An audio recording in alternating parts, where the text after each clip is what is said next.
What's going on, everyone? We are back with a brand new video here, and once again, ladies and gentlemen, I am in the four-wheel studio, aka my car. So if the audio is different in terms of quality from normal, please attribute it to that. Though I gotta say, I'm having to use that disclaimer in nearly every video, and pretty soon that's going to become.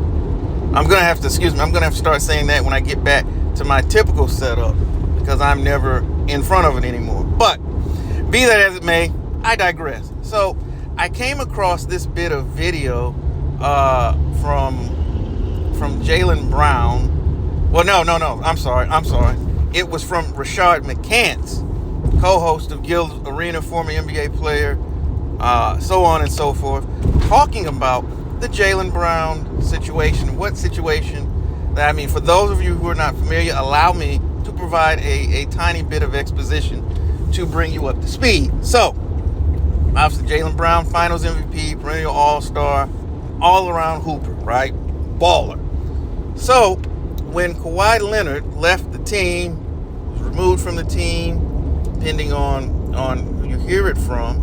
So, a lot of the thought was that the natural choice to replace Kawhi would be Jaylen Brown. And as we know, they went with Derek White, which caught a lot of people off guard. People was like, what? Why pick him when you can have Jaylen Brown? And so, that then led to, some comments on Twitter. And, that was the slight back and forth with Grant Hill when he talked about conspiracy theories and all of these things.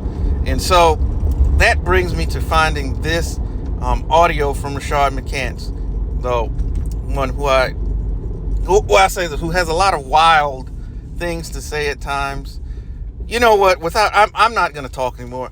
I'm just going to let you hear what he had to say, and then I'm going to come back with my reaction, because I don't want to poison the well with anything I may or may not say before you hear the audio. So, without further ado, here is Rashad McCants giving his take on the Jaylen Brown USA basketball situation. Jaylen Brown sided with Kyrie Irving and spoke out against Nike dropping Kyrie. Jaylen Brown didn't like that. I think he was the president. Yeah, so he was obligated to speak out about what Nike did and why they did it. He didn't like it. He was wearing Kobe's at the time, so he started covering up his Kobe's, right? So it's a lot of things that's been happening since then. So them not picking Kyrie up after he vouched for Kyrie and said, we need to sit down and talk to Nike about what just happened, because y'all dropped Kyrie because he posted something on Twitter. It's crazy. Then he comes and gets his 300 and something million and got on this mic and said, I'm bringing Black Wall Street to Boston. That's crazy. They come out with this whole marketing. He ain't marketable. He ain't this, he ain't that. Right before the playoffs really started to take off, narrative had been painted. Then he goes out and wins the MVP for the Eastern Conference. Then he wins the MVP. Then they actually win the chat. Y'all still don't got no love for me? And we know it's the shoe thing. Like Gil always said, it's like if it ain't Adidas or Nike, it's up in the air. He in the middle, and they don't like that. Jaylen Brown. And there you have it. The take from one Mr. Rashad McCants. And like I said, he's someone who's known for saying some wild things, which is probably in part why he fits right in on Gil's Arena. He said some things on occasion that I agree with, and I got to be honest, he brings up a lot of interesting points that I think are worthy of being unpacked further.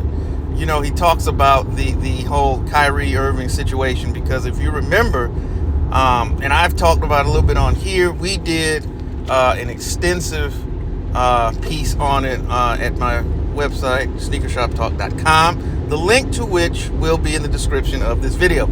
And, we talked about that. We talked about, him posting the link to the video. We called out Amazon. We called out the Nets owner, and we called out the NBA for their and Nike for their hypocrisy. We're going to come back to Nike in a minute. But if you remember, when it came to support for Kyrie, it wasn't so much the NBA players. It was largely the people, the soil, the grassroots. Those were the ones that were and are still riding with Kyrie Irving on this. They I think they tried to say that LeBron was, but he was one of the main people who turned and tucked tail and ran because it was inconvenient. And let me say this just real quick, because they keep trying to say that he is some sort of leader for black people, he's advocate, 10 toes down, all this type stuff. And nothing could be further from the truth, because when you look at anything he's quote unquote said politically, it's really a whole bunch of hot air, and he doesn't say anything. And anything that's remotely quote unquote controversial, he turns tail and completely disses himself from the comments, deletes the tweets the first chance he gets.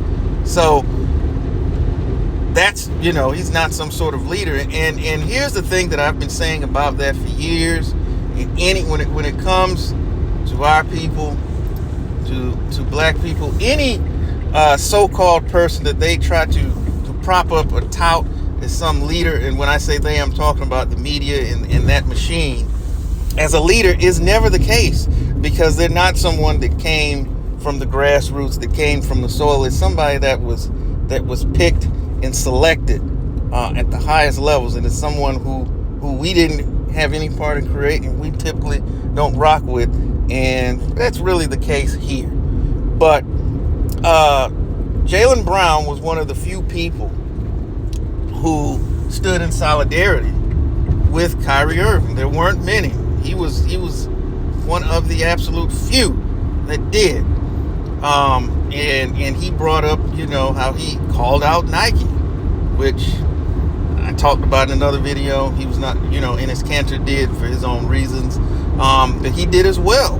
And if you recall, because we do on the website, we talk about what guys are wearing in terms of athletes, what they're wearing on the court, and we featured Jaylen Brown's foot game a lot because he wore Kobe's a lot after he left Adidas, but he took to actually covering up the Nike branding on his shoes, and we covered that. There were several colorways that he had to where those brandings and that marking was removed. And so he was critical of Kyrie being dropped unceremoniously by Nike, which to me, and I talk about in the piece, which the way I see it is the height of hypocrisy. Because, and a lot of people don't even recall this, but I don't forget, when former U.S. Soccer player Hope Solo was out there whooping ass and beating up and assaulting people, Nike stuck with her.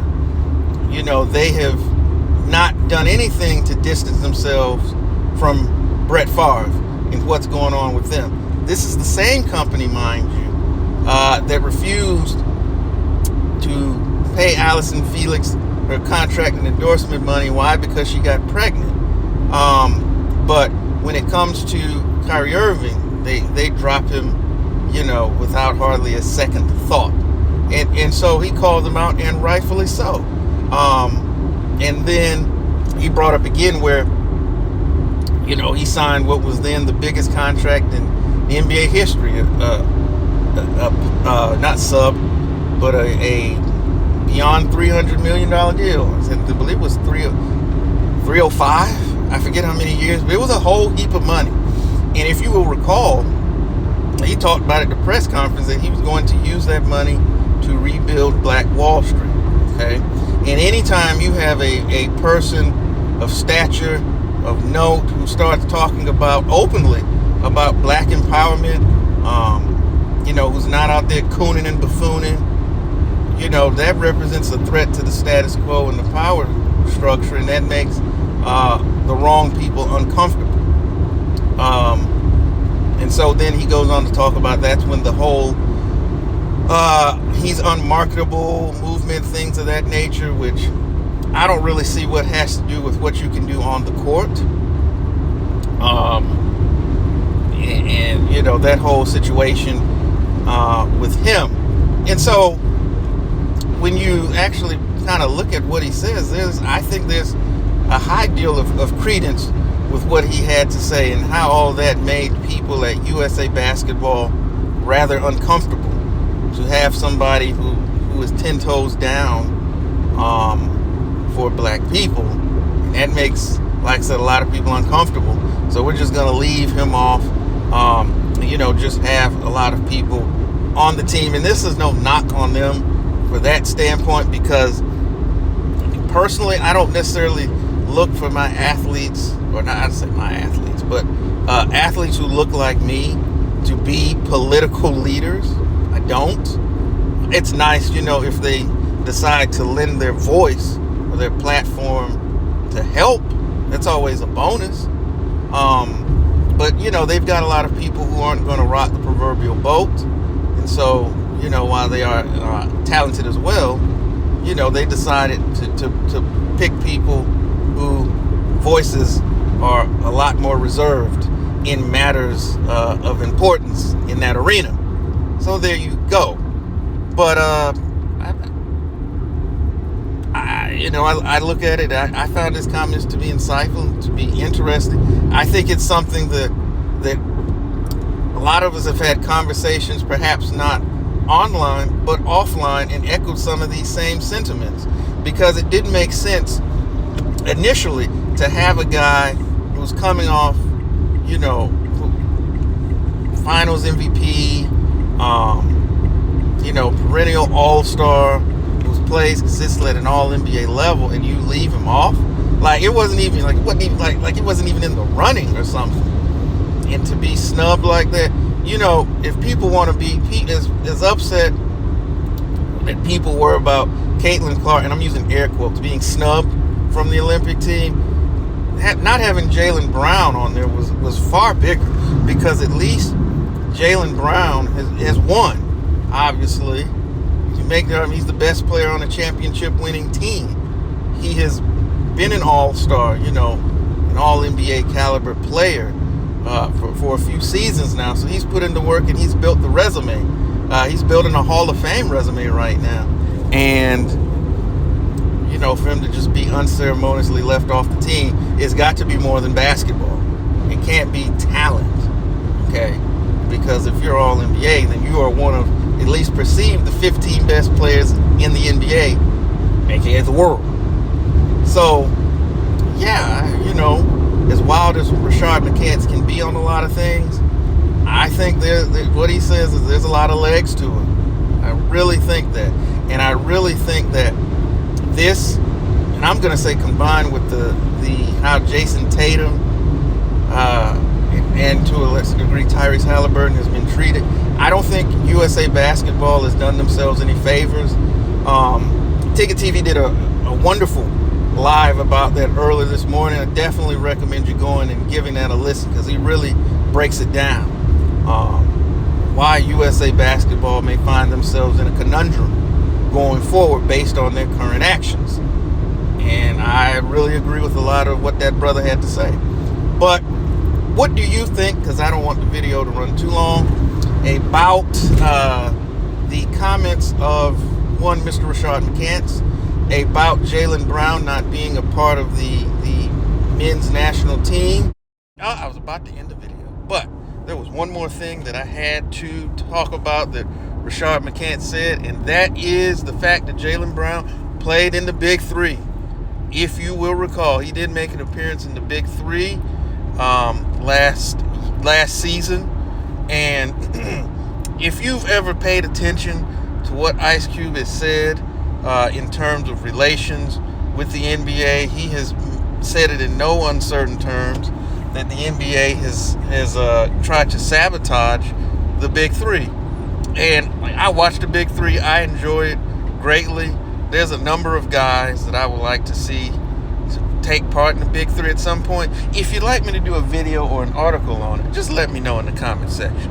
But I have no doubt that's another plank against Jaylen Brown by some of the powers that be in terms of USA Basketball and that hierarchy, because there's no doubt in my mind that him playing in that game rubbed a lot of people in the upper echelons of NBA circles the wrong way. And so the fact you put that with some of the other things that have been raised, you put all those things together, and it's quite easy to build a case of why he was blackballed, for lack of a better term, from being on the U.S. national team. Again, and like I said earlier, the USA basketball is really not doing themselves any favors, and 2028 is going to be, I don't want to say 20, I would even say maybe 2026 in terms of, the World Cup and FIBA and things of that nature, the type of talent that they're going to be able to get, where they have to potentially be a leadership change. I've heard, Spo's name thrown around as a possible guy who's going to come in and take over the coaching reins. But yeah, I felt the need to come back and talk about that Big Three thing, because that should not go unnoticed and kind of be swept under the rug. That, like I said, a lot of people in those basketball power broker circles undoubtedly did not take too kindly to, one of their star players essentially playing in another league. So, I did want to come back and add that to try to be a little more thorough in my analysis and thoughts on the Jaylen Brown situation. In general, let's have a conversation about it in the comments section. As always, I'd like to thank you all for spending a few moments with me, and I will be back with more videos real soon. And as always, make sure to tell the ones that you love them. Peace.